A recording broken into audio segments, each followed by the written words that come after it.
Familia, que el Eterno los bendiga. Damos gracias al Padre que nos está dando esta preciosa oportunidad una vez más de entrar en este espacio sagrado. Ya hemos entrado y estamos en el estudio de la sexta parashot, la parashá número 6.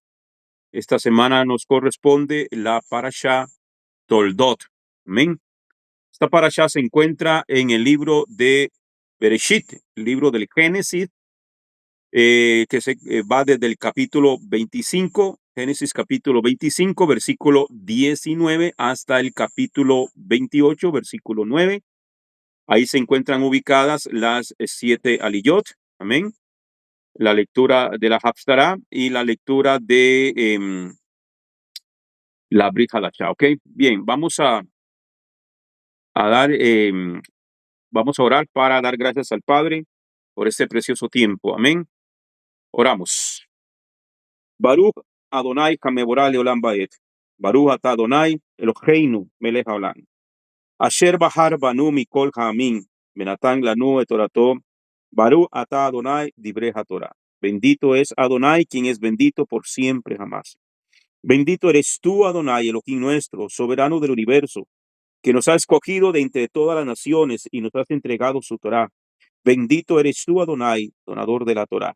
Te damos gracias, eterno Rey, por este tiempo maravilloso, que tú nos permites entrar en este espacio sagrado, en este tiempo de Shabbat, día de reposo, día de descansar y día de encontrarnos contigo, Padre.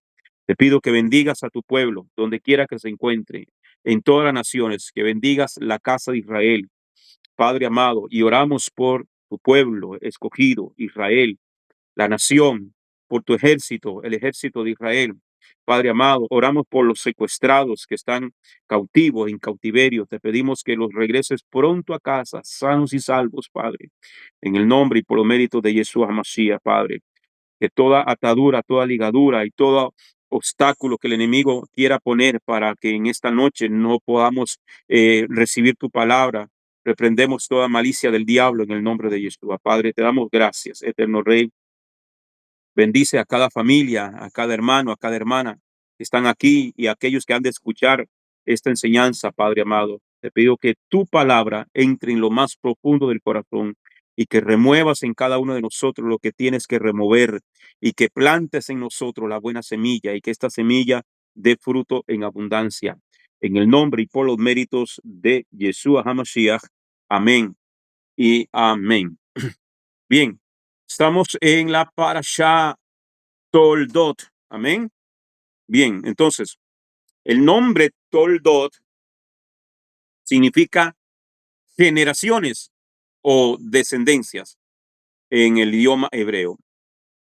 Toldot simboliza la transmisión de la promesa y la fe a través de las generaciones de Isaac.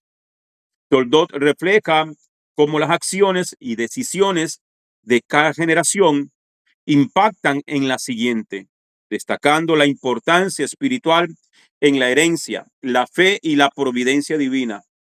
En un sentido más amplio, Toldot enseña sobre la continuidad y el propósito eterno de Adonai en la historia de su pueblo.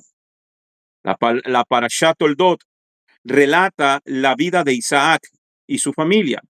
Comienza con la oración de Isaac por Rebeca, que conduce al nacimiento de Esaú y Jacob. Esaú vende su primogenitura a Jacob, quien luego engaña a Isaac para recibir la bendición. Mientras tanto, Isaac enfrenta desafíos en Gerar. Finalmente, Jacob huye a Padán Aram por mandato de sus padres, marcando un momento crucial en la continuidad del pacto abrahámico. Amén. Nuestra primera aliyá se encuentra en el capítulo 25 de Bereshit, capítulo 25, versículo 19 hasta el capítulo 26, verso 5. ¿Okay? Vamos a leer los primeros versículos del capítulo 25 de esta parashá. Génesis, capítulo 25, versículo 19 al 21 dice: Estas son las generaciones de Isaac, hijo de Abraham. Abraham engendró a Isaac. Isaac tenía 40 años cuando tomó por mujer a Rebeca, hija de Betuel, arameo, de Padán Aram, hermana de Labán, arameo. Isaac oró al Señor por su mujer, Rebeca, que era estéril.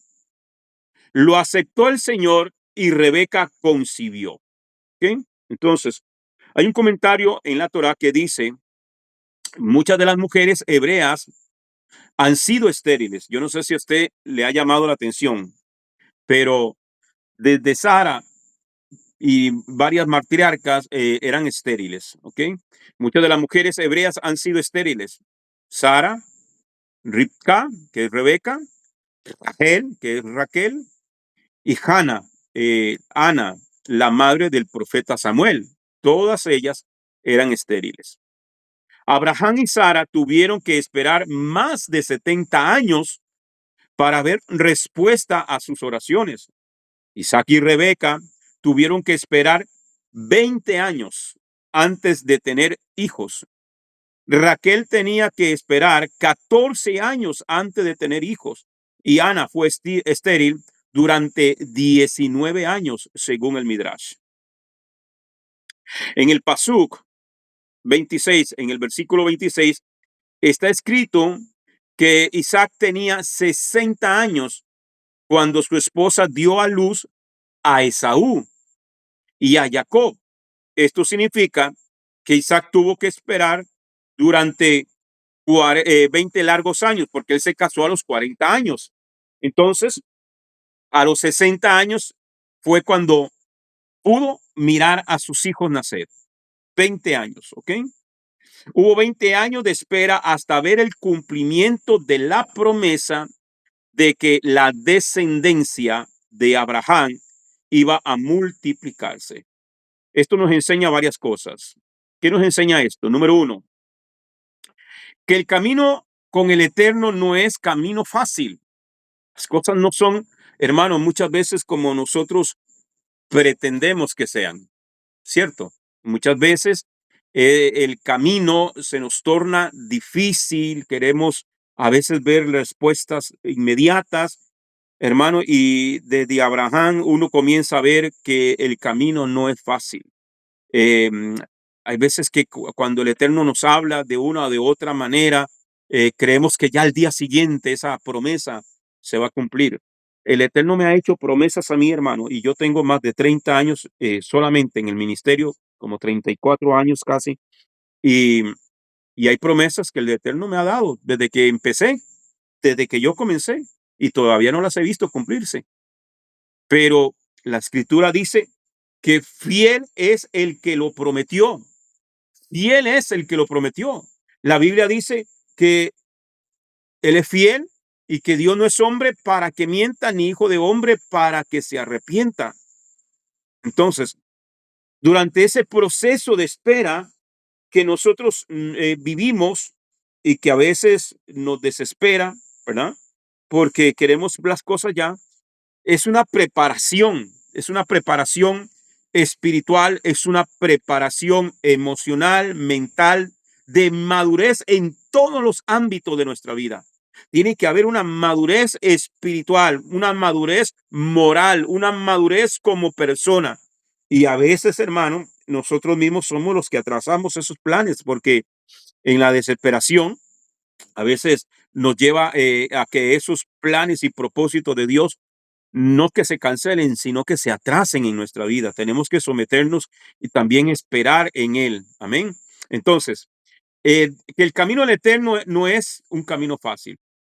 Está lleno de problemas y motivos para tirar la toalla.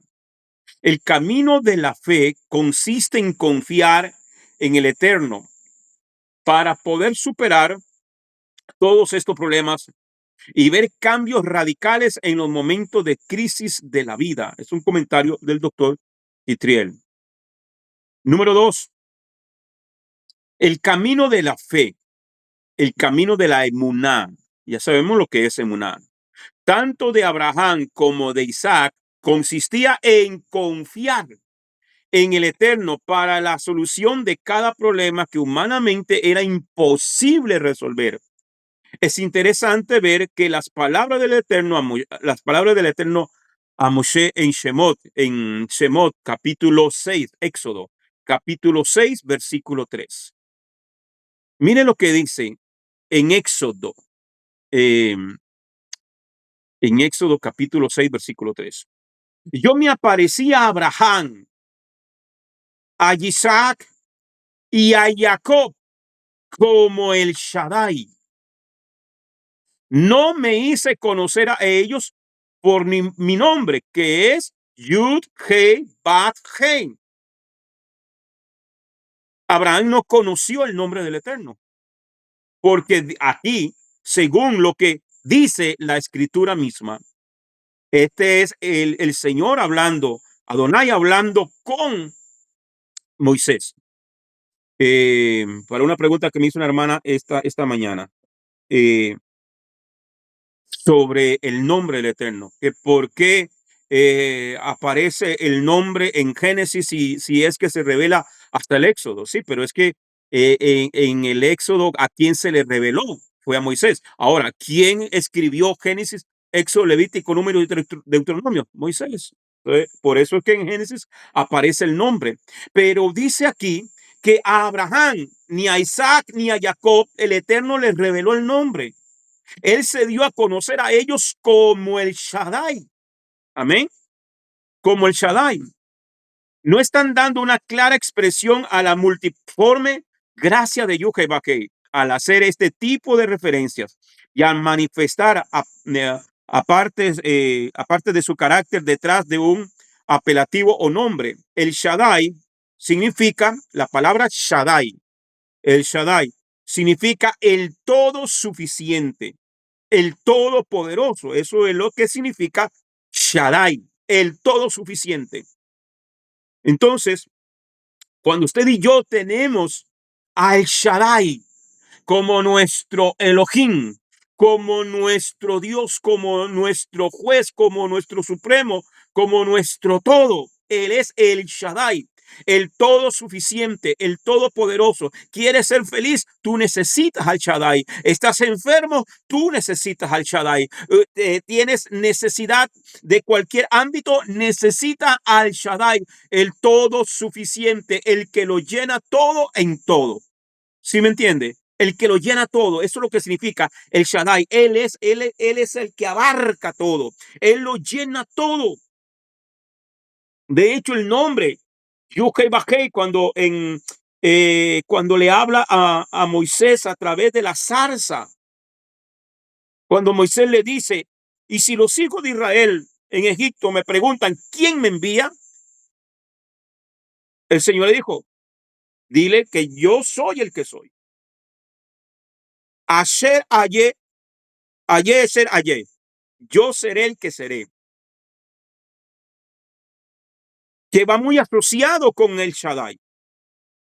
¿Ok? ¿Qué necesitas hoy? Sanidad. Entonces yo seré el que seré. Yo seré tu doctor. Yo seré tu sanador. Yo seré Yahweh Rafa, tu sanador. Necesitas ser levantado. Yo soy el que te levanta. Necesitas victoria en medio de la batalla. Yo seré Yahweh Nisi. Yo seré tu estandarte, tu bandera de victoria. Yo seré el que seré. Yo soy el Shaddai, el todo suficiente, el todopoderoso. Es por eso, hermano, que a veces uno le cuesta. Y yo sé que nuestra parte humana muchas veces nos juega una mala pasada, porque abandonamos a Yahweh, como lo reclama el Señor. Abandonaron la fuente de agua viva y cavaron para sí mismos cisternas secas que no pueden retener agua. Cuando nos desesperamos y buscamos las soluciones fáciles que el enemigo las va a presentar. El enemigo va a presentar estas soluciones fáciles. Cuando nos desesperamos y vemos cómo el Eterno o cómo las cosas a veces no se dan en el tiempo que nosotros queramos. Entonces ahí es donde viene el peligro de salirnos de la perfecta voluntad de Adonai. Y eso es algo, amados hermanos, que les confieso que le tengo un gran temor de salirme de la perfecta voluntad del Eterno. Por eso nos mantenemos en medio de las luchas, de las pruebas. Aquí nos mantenemos todavía, hermano, y con esta quejilá, tanto presencial como virtual, para poder seguir haciendo la voluntad de Dios. Y yo sé que mucha gente va a venir porque hay mucha gente despertando, tienen hambre y sed de la palabra. Bien, entonces, el camino de la fe, de la emuná, tanto de Abraham como Isaac, consistía en confiar, eso es emuná, confiar en el Eterno para la solución de cada problema que humanamente era imposible resolver. Es interesante ver que las palabras del Eterno a Moshe en Shemot, ok, ya lo vimos, que él no se presentó a Abraham, a Isaac con el nombre propio, sino que se presenta como el Shaddai. No nos están dando una clara expresión de la multiforme gracia de Yohei Bakel al hacer este tipo de referencia y al manifestar parte de su carácter detrás de un apelativo o nombre. El Shaddai, el todo suficiente, el todopoderoso. Solo al entender, interiorizar esta verdad en nuestro ser, logramos ingresar a los niveles espirituales donde la provisión a todas nuestras necesidades está a nuestro alcance. Lo que yo les decía, ¿qué necesito? Necesito esto, necesito aquello, necesito aquí. Eh, hermano, que la palabra Shaddai, hermano, entonces la solución al hombre está en el Eterno. La solución no está en el psicólogo, no está en el médico, no está, que Dios usa a los médicos, sí, pero nuestra mayor esperanza está puesta en el Eterno. Él abre camino donde no hay camino. Dice que Él abre ríos en medio del sequedal. Él fue el que hizo brotar agua de la roca del pedernal. Él abrió las compuertas de los cielos y cuando el pueblo tenía hambre les envió maná. Querían carne, les mandó codornices, comida de reyes, comida que nadie ha conocido, ni usted ni yo. Miren, usted puede ir a cualquier parte del mundo. Yo, por gracia y misericordia y bondad del Eterno, por viajes que he hecho, me ha tocado estar en Francia, me ha tocado en Alemania, Europa, he comido de los panes de allá, pero mire, hermano, ni usted vaya a las panerías más famosas de Francia, nadie ha comido maná. Un día comeremos maná, yo creo, pero el pueblo, hermano, en medio del desierto, donde no había supermercado, donde no había tiendas, ni chicos American, ¿verdad? Ni ropa americana, ni ropa de segunda. Y dice que a ellos nunca les faltó nada. En medio del desierto, no les faltó. Su ropa no se desgastó. 40 años, hermano, no es que fue un año, ni 2 años, ni 3 años. 40 años. 40 años. Y yo veo un milagro ahí. Si usted se lee Deuteronomios capítulo 8, yo veo milagros ahí extraordinarios, porque los niños seguían naciendo, porque los niños seguían creciendo. No había tienda, no había cómo esa gente sobrevivía. La ropa misma, mientras le crecía el pie, le iba creciendo la sandalia. Mientras le crecía el cuerpo, iba creciendo su ropa. El Señor le dijo, en 40 años ni siquiera se te hincharon los pies. Usted va y trabaja un día entero, hermano, de pie, para los que trabajan ahí en ventas o en lugares que tienen que trabajar de pie en atendiendo personas. Usted llega a la casa con los pies inflamados. En 40 años Israel no sufrió de eso, porque el Shaddai estaba con ellos, el todo suficiente, el todopoderoso, el que todo lo hace y el que todo lo puede. Entonces, dice Eh, además, no es coincidencia que las grandes mujeres de las escrituras fueron estériles. Es sabido que Yahweh es el único que puede dar vida y todas las criaturas, o sea, los bebés que llegan a este mundo vienen únicamente por voluntad divina. Los hijos son un regalo de Yahweh, son un regalo de Yahweh, ¿cierto? Lo dice en Salmo capítulo 127, Tejilín 127, versículos 3 al 5. Vamos a leerlo. Dice, he aquí, los hijos también son regalo de Adonai, Yahweh. El fruto del vientre es una recompensa. Como flechas en la mano de un hombre poderoso, así son los hijos tenidos en la juventud. Bendecido es el hombre que ha llenado su aljaba de ellos. No será avergonzado cuando contienda con enemigos a las puertas de la ciudad.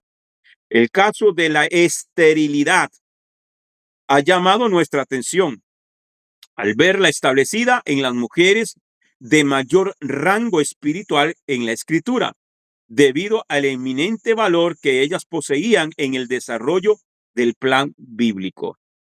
Las palabras estéril y esterilidad presentan la misma raíz de la palabra esterilizado. Podemos discernir de esto algo muy especial. O sea, que la esterilidad no siempre es malo, que la esterilidad no siempre es por causa de una maldición. Vamos a verlo. ¿Por qué razón le digo esto? Podemos discernir de esto algo muy especial. Y es que existen vientres que el mismo Eterno ha guardado en esterilidad como estrategia de esterilización para incubar una nueva vida que Yahweh nos ha dado con la capacidad de transformar una generación. Por ejemplo, amados hermanos, por ejemplo, cuando usted va a entrar en cirugía en el hospital, tiene que pasar por una cirugía. Eh, el quirófano tiene que estar ¿cómo? ¿Cómo tiene que estar el quirófano? ¿Cómo tiene que estar el quirófano? Esterilizado, Esterilizado. esterilizado, Ajá. Tiene que estar esterilizado. ¿Qué significa esterilizado? Que está puro, que está limpio de bacterias para evitar un cuerpo extraño, para evitar una infección, para evitar una bacteria cuando se hace la cirugía. Entonces es necesario esterilizarlo, que no entre nada impuro en ese lugar. Tanto los instrumentos, todos los instrumentos que se van a utilizar en la cirugía, tanto las personas que entran a ese quirófano para ayudar al cirujano, todos tienen que lavarse las manos, todos tienen que usar guantes, todos tienen que usar un gorrito, todos tienen que usar una gabacha esterilizada. En los pies, en los zapatos, tienen una bolsita esterilizada, van amarrados. Hermano, el mayor cuidado.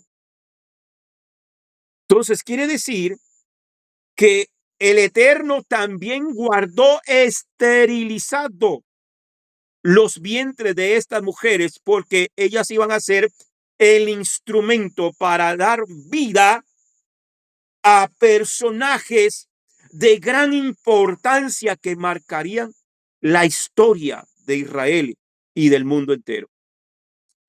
En el libro de Job, capítulo 1, versículo 21 dice, Job 1:21, él dijo, desnudo salí del vientre de mi madre y desnudo regresaré allá. Adonai Yahweh dio, Adonai Yahweh quitó. Bendito sea el nombre de Adonai. ¿Por qué no nacemos con ropa nosotros? Bueno, salimos desnudos del vientre y desnudos vamos a regresar hacia allá. Entonces, de pureza, de limpieza. ¿Ok? Entonces, dice en Génesis 25:22. Pero como los hijos luchaban dentro de ella, si es así, ¿para qué vivo yo? Y fue a consultar al Señor. Y fue a consultar al Señor. La palabra hebrea que ha sido traducida como luchaban es el Strong H7533. En hebreo es ratzat, luchar, ratzat, que significa luchar. Esta palabra viene de la raíz ratz, que significa correr. Los sabios interpretan esto como que los niños estaban luchando dentro de su vientre para salir corriendo. El Midrash dice que cuando Ribka pasaba por un lugar donde se estudiaba la Torá, Jacob corría dentro de ella, agitándose para salir. Pero cuando pasaba al lado de una casa de idolatría, Esab se agitaba para salir.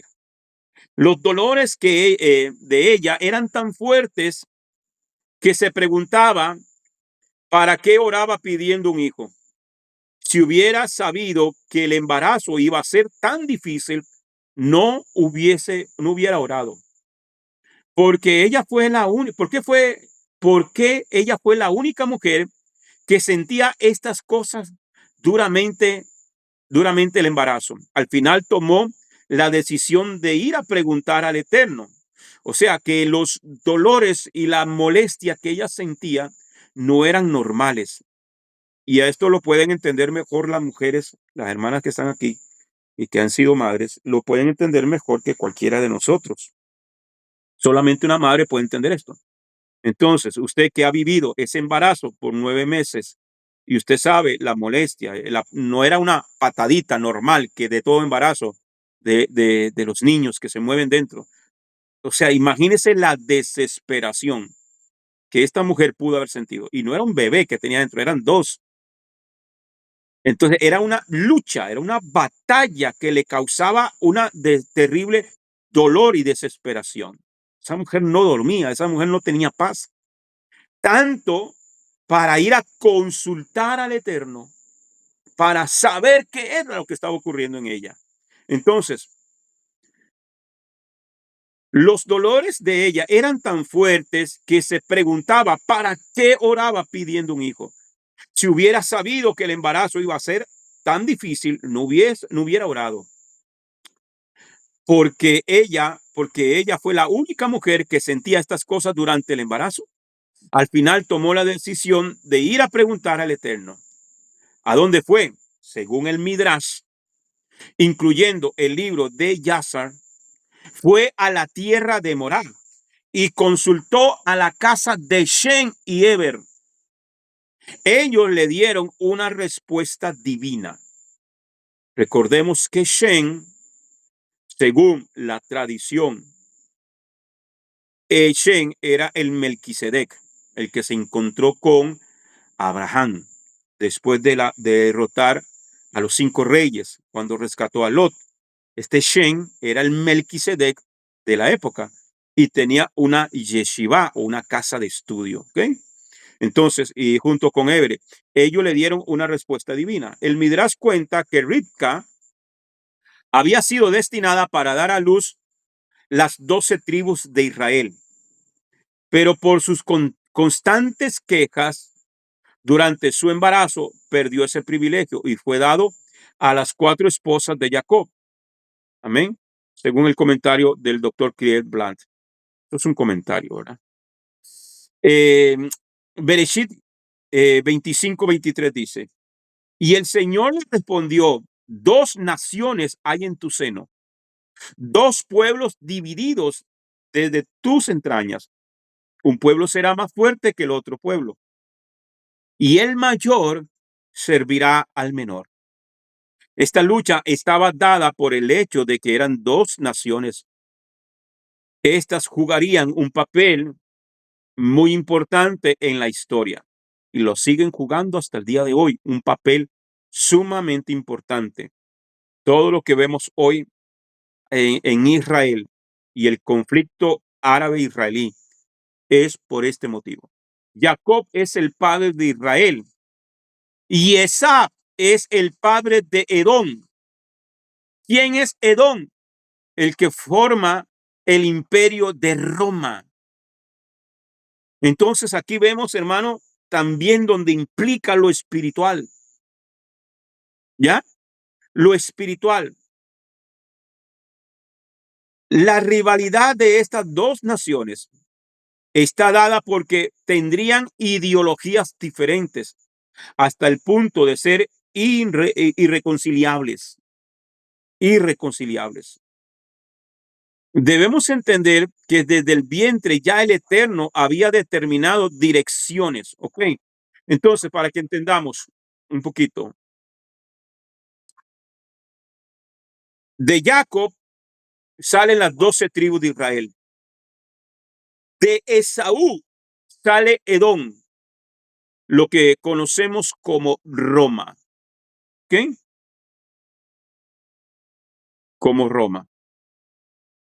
Entonces, vuelvo y leo. Debemos entender que desde el vientre ya el Eterno había determinado direcciones diferentes para los dos, como poder reconciliar lo que Yahweh mismo ha establecido diferente.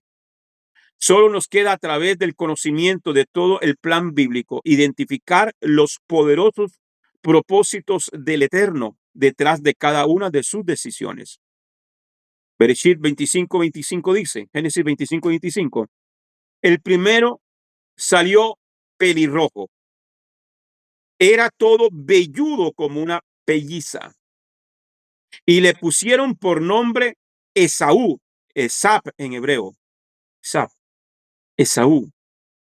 El primero salió pelirrojo. Su tez era rojiza, era igual de velludo que una prenda de lana. Cuando dice ahí de una pelliza, es una prenda de lana. Lo rojizo de su piel presagiaba su carácter sanguinario. Amén, según el comentario de Humás. ¿Verdad? Cuando una persona se enoja, ¿cómo se le pone el rostro a usted cuando usted se enoja, hermanita? Hermanito, ¿cómo se le pone el rostro? ¿Ah? Hasta que se ponen, ¿verdad? Se le ve la cara roja. Y puede estar callado, pero hasta que se le sube la sangre a la cabeza. Y usted está enojado, ¿verdad?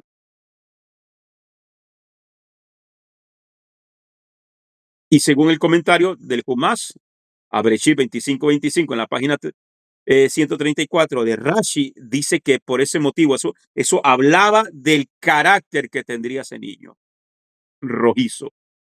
Bereshit capítulo 25, versículo 26 dice, después salió su hermano, trabada su mano al talón de Esaú, y le pusieron por nombre Jacob. Isaac tenía 60 años de edad cuando ella los dio a luz, cuando ella los dio a luz. El Midrash cita que Rashi afirma que Jacob estaba justificado en intentar ser el primogénito porque había sido concebido antes que Esab, por lo que Jacob legítimamente también tendría que haber nacido antes, según el comentario del Humás. Amén. Tomando las palabras de el rabino Rashi. O sea, se cree que de esos dos espermatozoides, el primero que llegó a fecundar el primer óvulo fue Jacob, según el Midrash, ¿ok? Entonces, y que por eso tenía derecho a nacer, y que por eso fue que el Eterno lo puso de primero. Eso no lo sabemos, pero podría ser una posibilidad.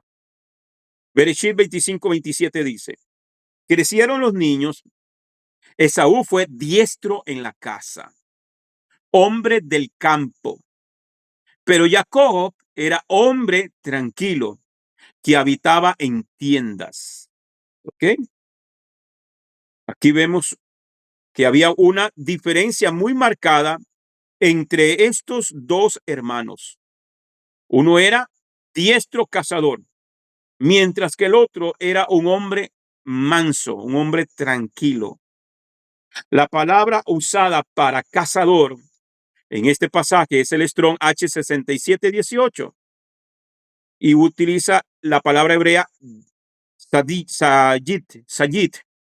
sayit, que significa caza, cazador, cazar, comida, provisión.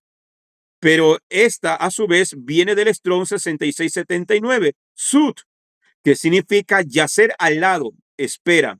En otras palabras, acechar, dando la idea de que Esab era alguien que estaba al acecho, esperando el momento oportuno para atacar.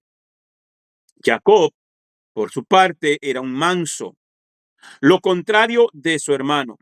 La prueba usada para manso, perdón, la palabra usada para manso es el Strong H8535 y la palabra manso en hebreo es tan, que significa íntegro. Esta a su vez viene de la raíz 8552. Tamán, que significa íntegro, completo, moralmente, pío, especialmente gentil, o sea, amable, querido, perfecto, quieto, recto, en el sentido que que no le falta nada. Lo que podemos entender es que Jacob era totalmente íntegro, o lo que es lo mismo, íntegro en todas las áreas de su vida. Que entonces ya nos damos una idea de, de cómo era el carácter de Jacob y cómo era el carácter de Esaú. El comentario del Humash a Bereshit 25, 27, 28 en la página 135 dice que se hicieron adultos, es decir, hasta que llegaron a la edad de Bar Mitzvah. Ambos eran relativamente parecidos el uno al otro, y las travesuras de Esab podían atribuirse a su inmadurez, pero a partir de los 13 años de edad empezaron a manifestarse las diferencias esenciales entre ambos. Cuando Esab se volvió a la idolatría y Jacob optó por dirigirse a la sala de estudios. Esab se transformó en un cazador. Esab se transformó en un cazador, pero no solamente en el sentido literal, sino que se hizo experto en engañar a su padre, haciéndole preguntas que lo hacían parecer como una persona extremadamente santa. Por ejemplo, solía preguntarle cómo había que diezmar la sal y la paja, a pesar de que sabía perfectamente que el precepto del diezmo no aplicaba a dichos elementos. Además, se ganó el amor de su padre sirviéndolo a conciencia, por ejemplo, cazando presas para ponerlas en la boca de su padre, para que Isaac pudiera comer carne fresca y sabrosa.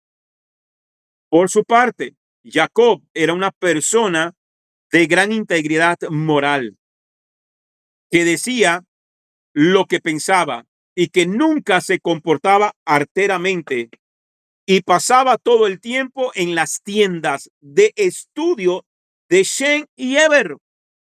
Entonces, cuando dice que Jacob era un hombre que habitaba en las tiendas, no era que pasaba metido en su casa o en su tienda de habitación. No, que él pasaba en las yeshivá, estudiando Torah. Eso es lo que quiere decir. La definición de arteramente, que está relacionado de manera artera con cautela, astucia, artimaña, triquiñela, agañaza, sagacidad, cautela, engaño, maquiavelismo, casurrería, arte, habilidad, hipocresía, disimulo, picardía, fullería, perfidia, refinamiento y sagacidad. En el comentario de la Parashat Toldot agrega otro, el doctor Catriel Brandt, en su comentario a la Parashat Toldot agrega otra opción sería interpretar esta palabra en relación con Bereshit, capítulo 4, versículo 20, donde tiene que ver con la crianza, Génesis 4:20, con la crianza de ganado. El libro de Yazar dice que Jacob vivió en tiendas criando ganado y aprendiendo las instrucciones del Eterno y los mandamientos de su padre y de su madre. Bereshit 25:29 dice, guisó Jacob un potaje y al volver Esaú del campo, cansado. La palabra usada para levantó es el Strong 5888. Afet, que significa desmaya, que significa cansar, desfallecer, desmayar.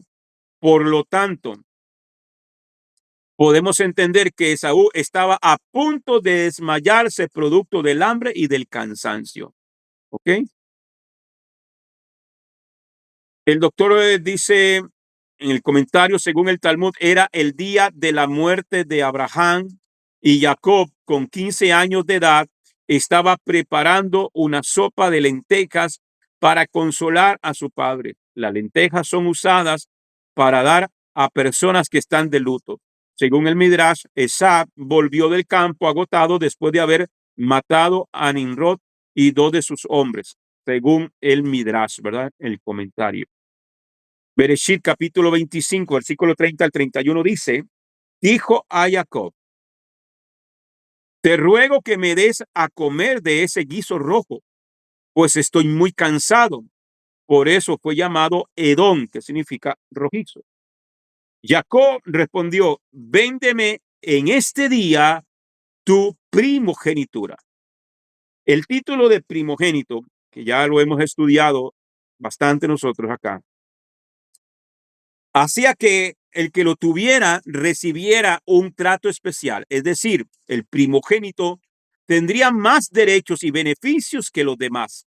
El mayor tenía el derecho de representar a la familia y servir como sacerdote con los sacrificios. Esto es antes de que se levantara el templo y todo el sacerdocio levítico.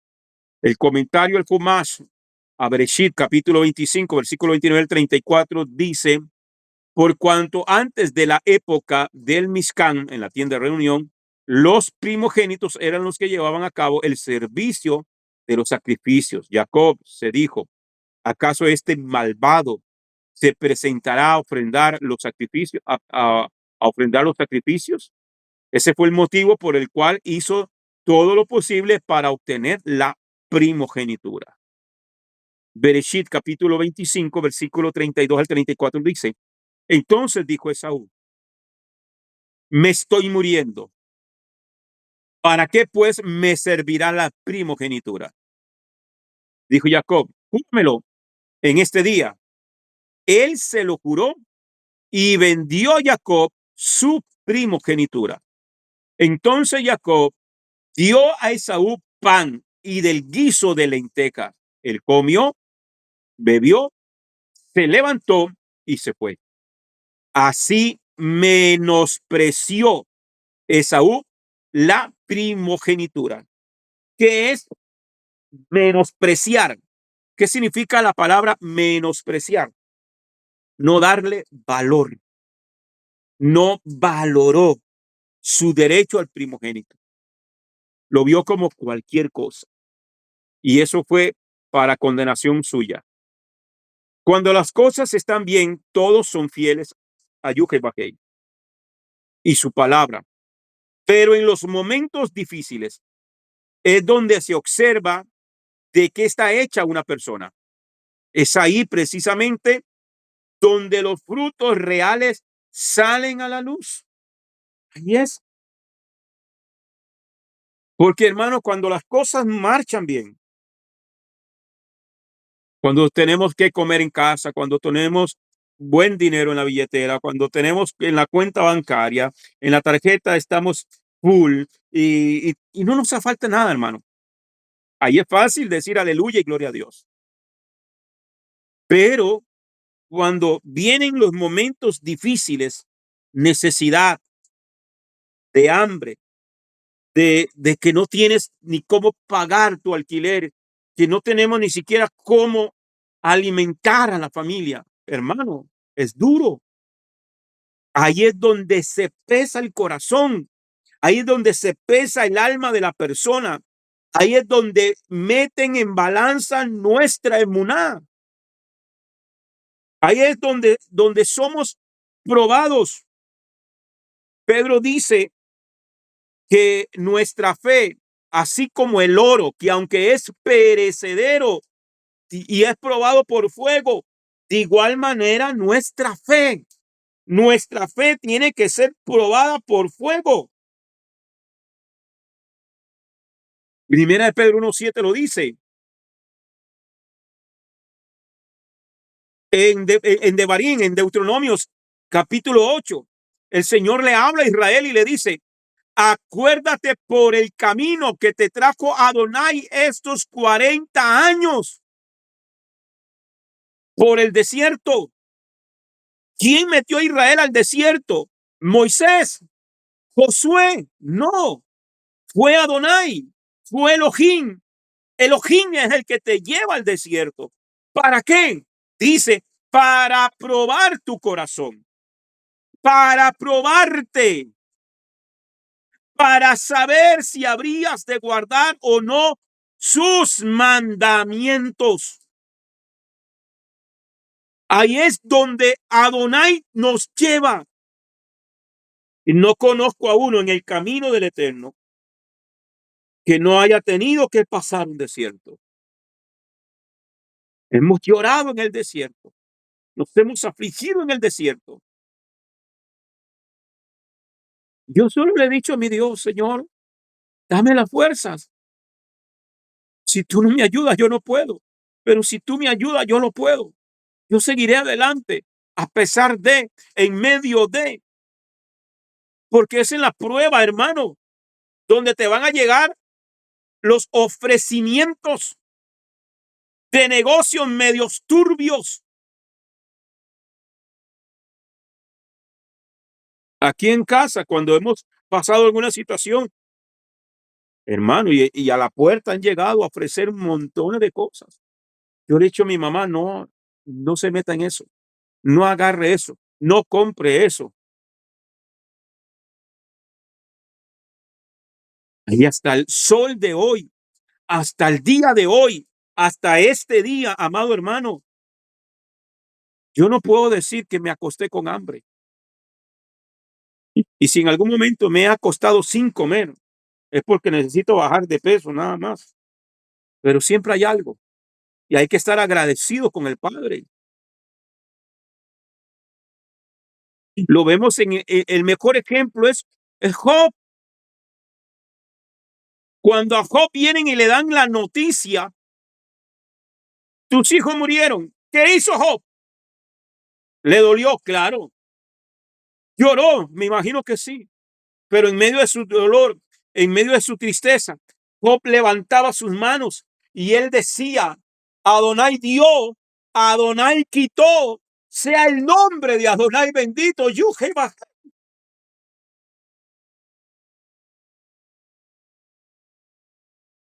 Pero yo he visto gente decir: Dios, ¿dónde estás? Y gente que se hace llamar creyente, y gente que se hace llamar siervos y siervas de Dios, preguntan: ¿y dónde estás? ¿Por qué permites esto? Porque estoy probando tu corazón.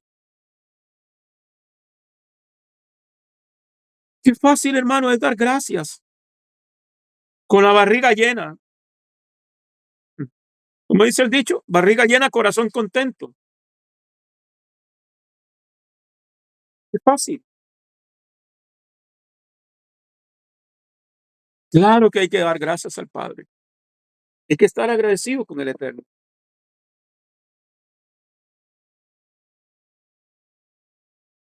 ¿Para qué Dios te llevó al desierto? ¿Para qué estás pasando un desierto? Hermano, pero ya llevo un año en este desierto. Israel pasó 40 años, hermano. Pero ¿dónde fue que Israel miró los milagros? ¿Dónde fue? ¿Dónde fue que cayó el maná? En el desierto. ¿Dónde fue que no habían ni pulpería, ni supermercado, ni tienditas, ni bodeguitas para los venezolanos? Nada de eso había. Y ahí el Señor le dio pan, ahí el Señor le dio carne, ahí el Señor le dio agua fresca de la roca del pedernal en el desierto. Queremos los milagros, pero no queremos pasar los desiertos. Se fueron los amenes, los aleluyas, los gloria a Dios. Sigo, Amén, amén.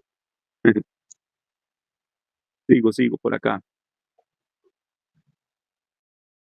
Entonces, cuando las cosas están bien, todos son fieles a Jehová y a su palabra.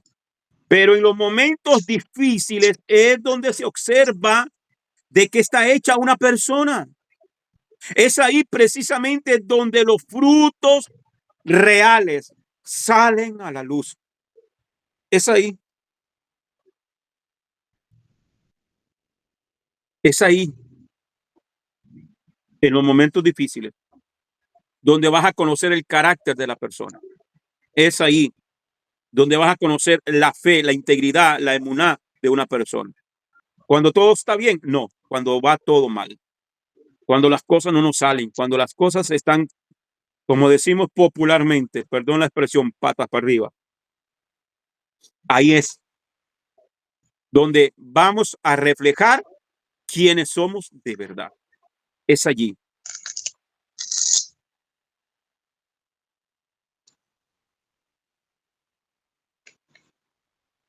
Para Jacob, lo más importante era lo espiritual, puesto que su vista estaba fija en la primogenitura con todo lo que incluía. Con todo lo que incluía. Mientras que Esaú solo pensaba en lo material, en vivir el momento, tanto así que menospreció su primogenitura por un poco de comida, por un poquito, por un plato de comida. Eso es fuerte. Por un plato de comida se vende la primogenitura, se vende la bendición. Por un platito de chicharrones, por una chuletica ahí encebollada, por un arrocito con camarones. Hay muchos que han vendido su primogenitura.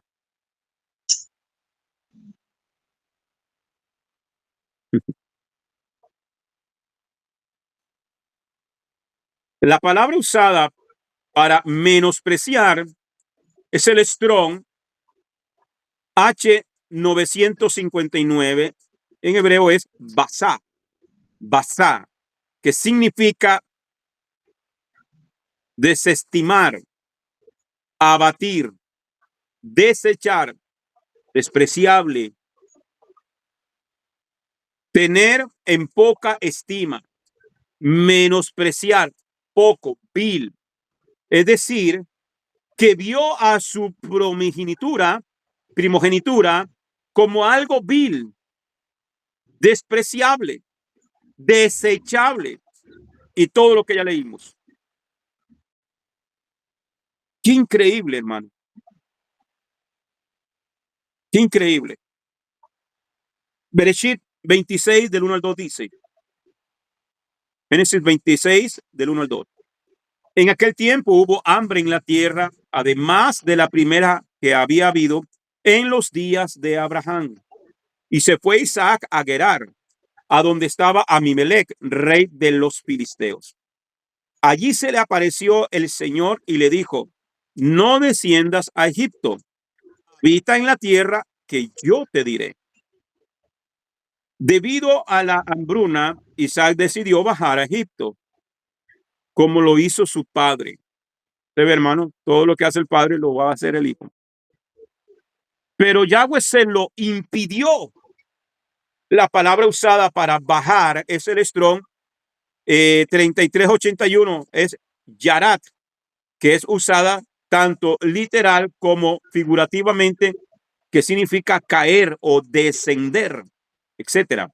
Es decir, que no solo significaba ir a Egipto físicamente, sino que esto sería un acto de descenso espiritual, ya que Egipto es una alegoría o una tipología del mundo.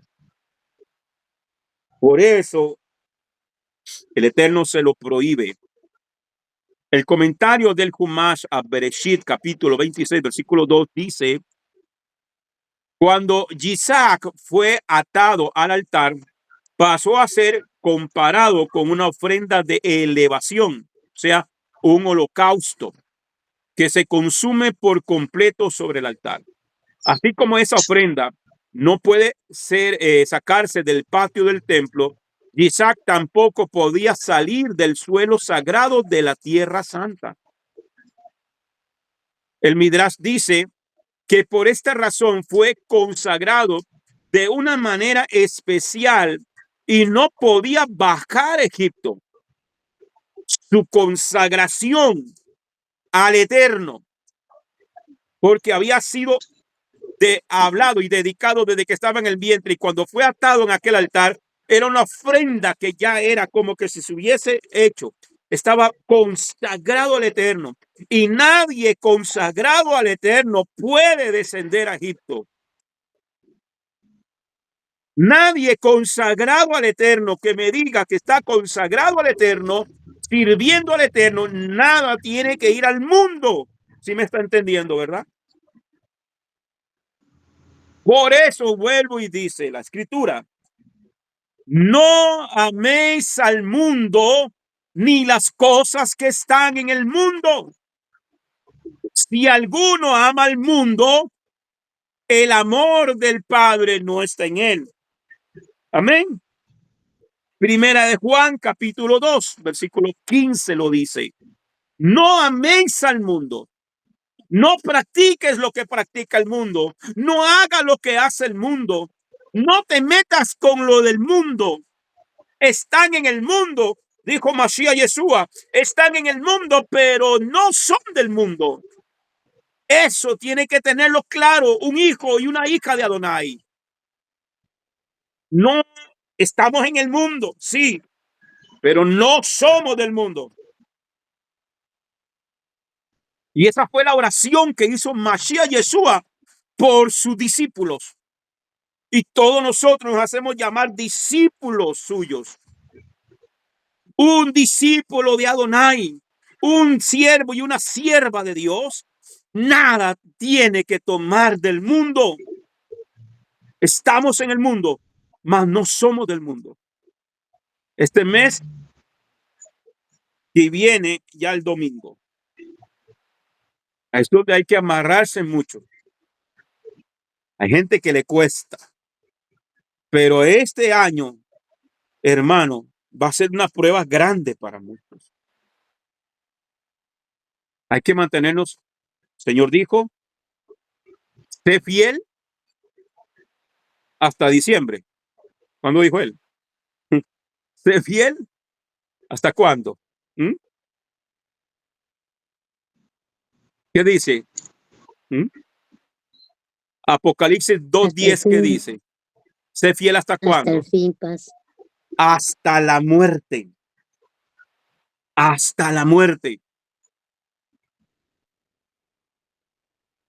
Hasta la muerte. ¿La muerte de quién? La tuya y la mía. O sea, si tienes que entregar tu vida por ser fiel, ¿cuánto de verdad estamos dispuestos, hermano? ¿Cuánto estamos dispuestos, hermano, a ser fiel?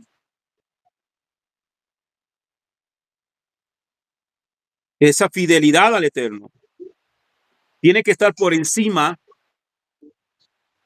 a papá, a mamá, a los hijos, al jefe, al marido, a la mujer, por encima de todo. Soy fiel a él. a las leyes del mismo país. Si hay una ley del país que quebranta la ley de mi Dios, I'm sorry for you, dicen ustedes los gringos. Lo siento mucho. No me voy a sujetar a esa ley, porque hay una ley que está por encima de esa ley. La ley de Dios, la ley de Adonai Yehová. A esa me debo, a esa me sujeto. Así me boten de la casa, así me expulsen del país, así me manden no sé para dónde, así me tenga que cortar la cabeza. Mashiach, Yeshua en Apocalipsis dice, sé fiel hasta la muerte y yo te daré la corona de vida. Ahora debemos de preguntarnos, ¿estoy siendo fiel? ¿Estoy siendo fiel de verdad? ¿O todavía desciendo a Egipto de vez en cuando? ¿Será que a veces voy a Egipto, me doy una vueltita, me regreso? De lunes a viernes me doy una vueltita ahí por Egipto y cuando ya llega Shabbat me regreso para la Kehilá. ¿Será que en diciembre me voy a perder unos días porque me tengo que ir a dar una vueltita allá por Egipto? Por eso es que el Eterno le prohíbe a Isaac, no desciendas a Egipto. No desciendas a Egipto. Ahora quita el nombre Isaac y pon tu nombre. Carmen, no desciendas a Egipto. Imelda, no desciendas a Egipto. Mónica, no desciendas a Egipto. William, no desciendas a Egipto. Carlos, Jorge, María, como quiera que te llames, el que está escuchando este video, no desciendas a Egipto.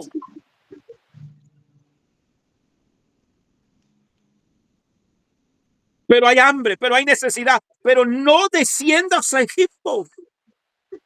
Te voy a dar. Solamente confía. Mantén tu emuná, mantente firme.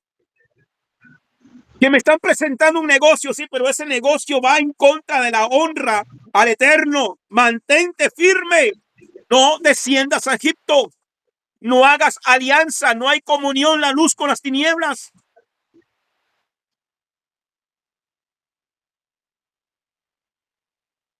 Cuando estamos en una crisis, ¿dónde buscamos nuestra ayuda? ¿En el mundo o en el Eterno? ¿Confiando en sus promesas? Isaac tenía que confiar en la promesa del Eterno para poder seguir viviendo en una tierra que no producía. Había hambruna, había sequía, había necesidad, había hambre. No hay nada más que doblegue la voluntad de una persona que el hambre.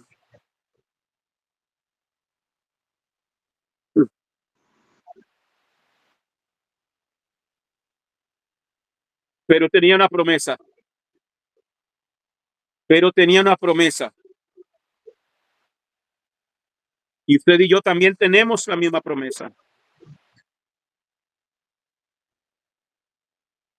Isaac tenía una promesa. Y usted tiene una promesa. Él dijo, yo estaré con vosotros todos los días hasta el fin. Él dijo, yo estaré con vosotros. Imelda, yo estaré contigo todos los días hasta el fin. Hoy podemos llorar. Tenemos derecho a llorar, sí. Tenemos derecho a gritar, grita. Como me lo dijo a mí el Señor una vez. Si vas a llorar, llora en mi presencia. Si vas a gritar, grita en mi presencia. Si te vas a revolcar en el piso, revuélcate, pero en mi presencia, delante del diablo, te vas a parar como los hombres. Tenemos derecho a sentirnos tristes, sí. Tenemos derecho a sentir dolor, sí. Tenemos derecho a sentir angustia, sí. Lo que no tenemos derecho es ir a Egipto. Lo que no tienes derecho es volver atrás. Porque aquel que pone su mano en el arado y mira hacia atrás, no es digno de mí. Yo no sé usted, pero yo vengo del mundo. Y el mundo me trató muy mal. Egipto me trató muy mal. Egipto me golpeó. Egipto me maltrató. Nada tengo que ir a hacer a Egipto.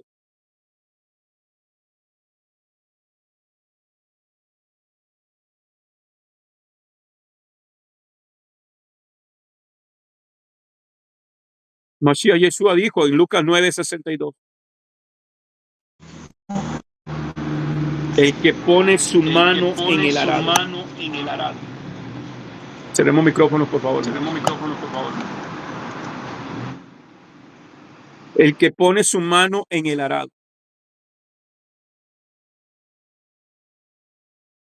y mira hacia atrás,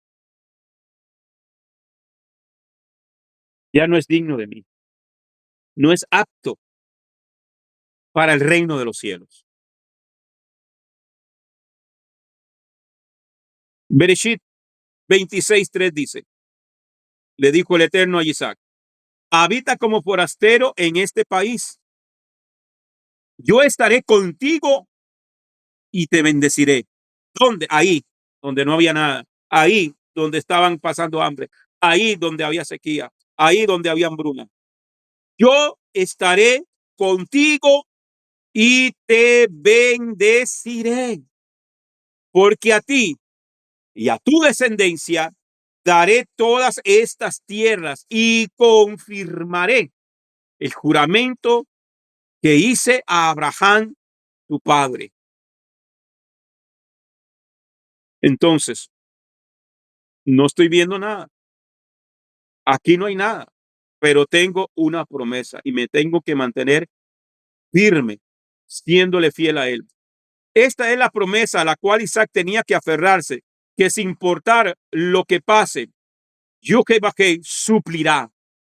El temer a las circunstancias es desconfianza a la palabra del Eterno. Por consiguiente, es pecado. Por eso la Escritura nos dice que lo que no procede de fe es pecado. Lo que no procede de la emuná es pecado, según Romanos 14:23. Estas tierras pertenecen al linaje de Israel y nosotros como Efraín, ovejas perdidas de la casa de Israel, somos herederos. En el comentario de Kumash, a Bereshit 26:3 dice, Dios le aseguró a Isaac que a pesar de la hambruna, le daría su bendición y suficientes tierras de pastoreo. Bereshit 26, Génesis 26, 4-5, versículo 4, dice, multiplicaré tu descendencia como las estrellas del cielo. Le reafirma la promesa. Y te daré, y daré a tu descendencia todas estas tierras. Y todas las naciones de la tierra serán benditas en tu simiente. Por cuanto oyó Abraham mi voz. Por cuanto oyó Abraham mi voz y guardó mi precepto, mis mandamientos, mis estatutos y mis leyes. Por una parte estaba la promesa de sostén en medio de crisis económica que estaban aconteciendo, y por otra parte la fidelidad de Abraham como garantía del cumplimiento de la promesa en Isaac de ser un pueblo numeroso. Abraham es un hombre de fe, un hombre de emuná, debido a su obediencia. Emuná, los ingredientes de la emuná: oír, creer y obedecer. Eso es fe, eso es emuná. Aquí resalta 5 palabras usadas para esta declaración. Número 1, voz. Abraham obedeció mi voz. En hebreo, Shama Abraham Bek Colín. Tiene que ver con obediencia a la voz del Eterno en los momentos de prueba. También podemos destacar su obediencia a la voz del Espíritu del Eterno en el caminar diario, en la relación íntima con Él. Como está escrito en Romanos capítulo 8, verso 14, porque todos los que son guiados por el Espíritu de Elohim, los tales son hijos de Elohim. El asunto es cuánta intimidad tenemos nosotros con el Eterno a diario. ¿Cuánto tiempo le dedicamos a intimar con Él, a orar en su presencia, a clamar en su presencia, a adorarlo a Él en su presencia?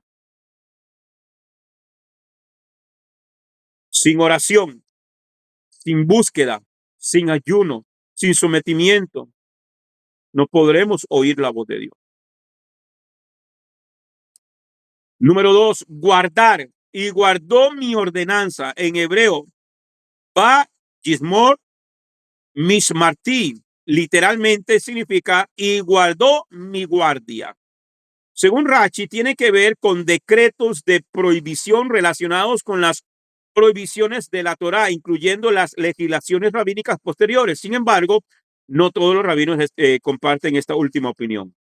De esto aprendemos que Abraham tenía una actitud de vigilancia y cuidando en cuanto a las cosas del Eterno que había que guardar.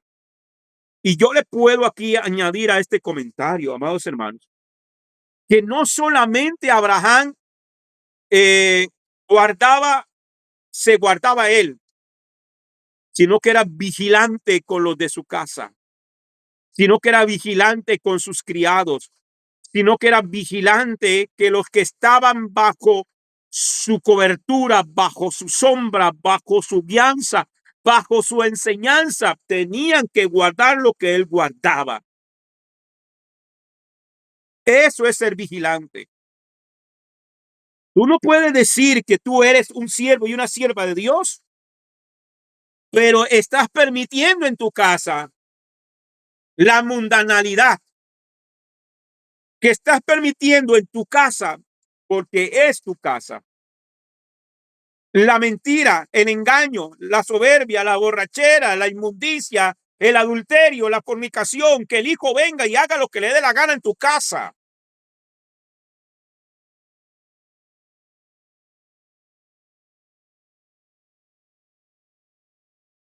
Por eso dice que Abraham tenía una actitud de vigilancia. No, aquí en mi casa se hace, aquí hay reglas, aquí hay leyes. Y son las leyes de Dios. Aquí no se escucha la música mundana. Aquí no se ven las telenovelas del mundo asquerosas. Aquí no se escucha cosa que no sea alabanza y gloria al Eterno. Ser vigilante con lo de tu casa. Pararte firme en la brecha. La Escritura dice que nosotros debemos de estorbar a nuestros hijos. Pero hay madres y padres que han entregado el control de su casa a sus propios hijos.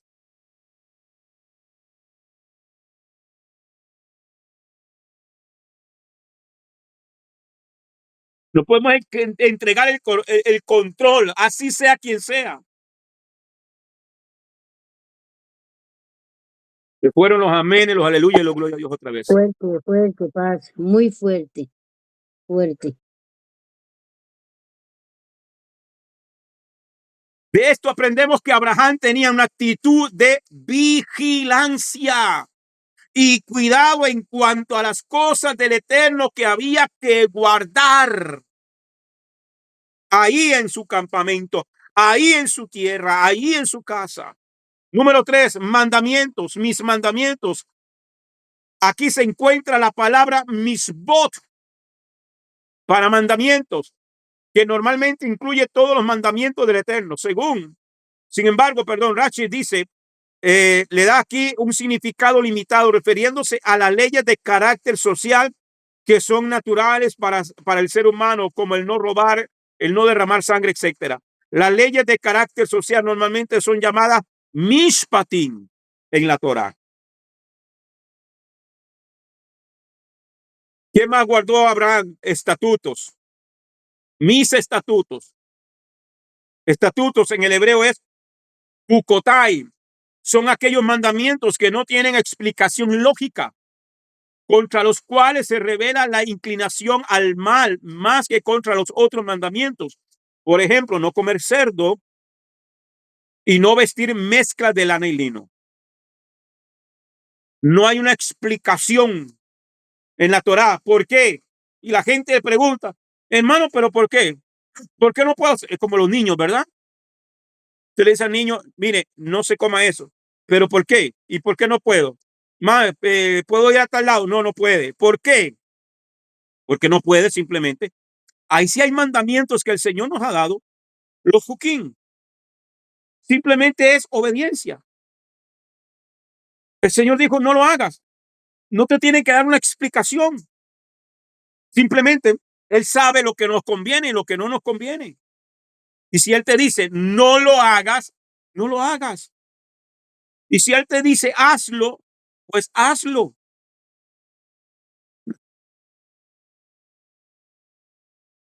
No hay un motivo. Si le buscas lógica, no hay lógica. Simplemente haz lo que el Eterno te dice que hay que hacer. ¿Ok? Pero la gente anda buscando, hermano, las 5 patas al gato. Anda buscando, mire, y la gente no busca cómo guardar el mandamiento. No, la gente lo que busca es cómo no guardarlo. Anda buscando un pretexto, anda buscando una excusa, anda buscando una interpretación que le sirva para no guardar. Lo vemos en el ámbito religioso y lo vemos en todos los ámbitos. El Señor habla, guardar el Shabbat. No, ya no estamos en la ley, estamos en la gracia. No, ahora el Señor es nuestro reposo. Pero Mashiach Yeshua dijo, ni se les ocurra, no piensen que yo he venido a abrogar la ley o los profetas. No he venido a abrogar la ley. He venido a darle cumplimiento, a revelarles la forma correcta de guardar los mandamientos. A eso vino Yeshua. Pero la gente está diciendo, no, es que allá en la cruz la Biblia dice que el acta de los decretos que no será contraria fue clavada en la cruz.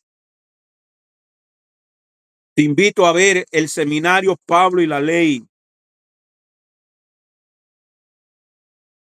para que te des cuenta de qué habla y de qué trata el acta de los decretos. No es la ley del Eterno. Sigo rápido porque se me fue el tiempo, amados. Perdón. Voy para terminar estos 5 puntos nada más.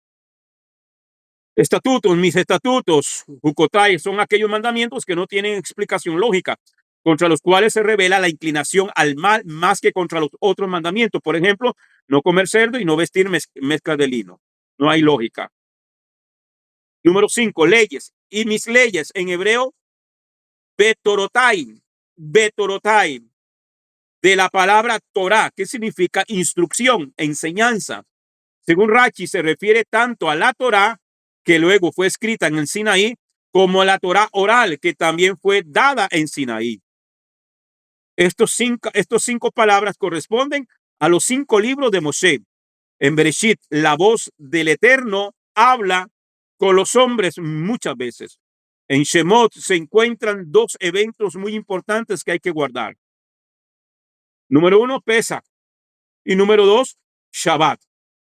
En Vayikra son mencionados los mandamientos que fueron dados en Sinaí, en Vayikra capítulo 27-34. Es Levíticos capítulo 27-34, que es el libro de Vayikra en hebreo. En Bamidbar, el que conocemos como Números, se encuentra el Huk por excelencia, la vaca roja. Bamidbar, los Números capítulo 19. En Devarim, Deuteronomios, hay una repetición y ampliación de la Torá en una segunda Torá, Devarim 29:1. Amén. Bien, familia. Vamos a dejarlo acá porque ya nos ganó el tiempo. Mañana, si el Eterno nos permite, veremos la segunda aliyá. Si hay alguna pregunta, algún comentario, amados hermanos, es hora, es tiempo, y si no oramos y quedamos despedidos.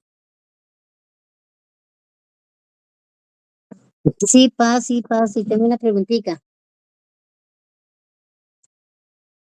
Dígame, hermana. Paz.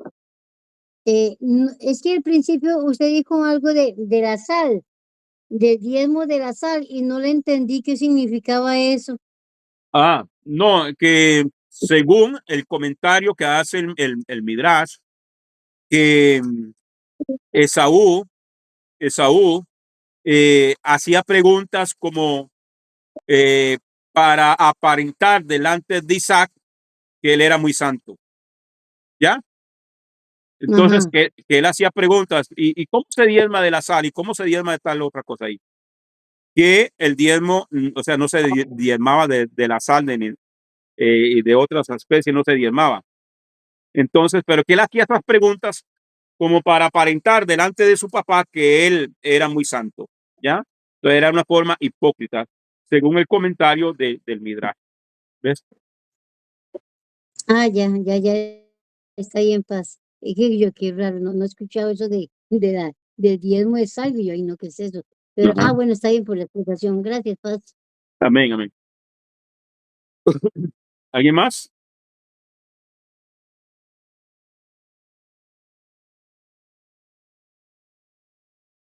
Bien, familia, vamos a orar entonces, agradecidos con el Padre y por usted, por estar acá. Mañana, 5:30 de la tarde, hora de Centroamérica, vamos a estar dando conclusión a este estudio. Amén. Vamos a orar. Baruch atah Adonai, Eloheinu melech haolam, asher natan lanu et torato Torah emet, behaye olam natah betujenu.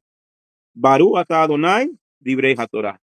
Bendito eres tú, Adonai, Elohim nuestro, soberano del universo, que nos has entregado su Torah, una Torah de verdad, y que ha implantado en nuestro interior la vida eterna. Bendito eres tú, Adonai, dador de la Torah. Shalom, familia. Feliz noche. Shabbat shalom para todos. Shalom, Shabbat shalom, shalom. shalom a cada uno de Shabbat mis shalom. hermanos. Shabbat Que shalom. terminen de tener un hermoso Shabbat. Amén. Amén. Shalom.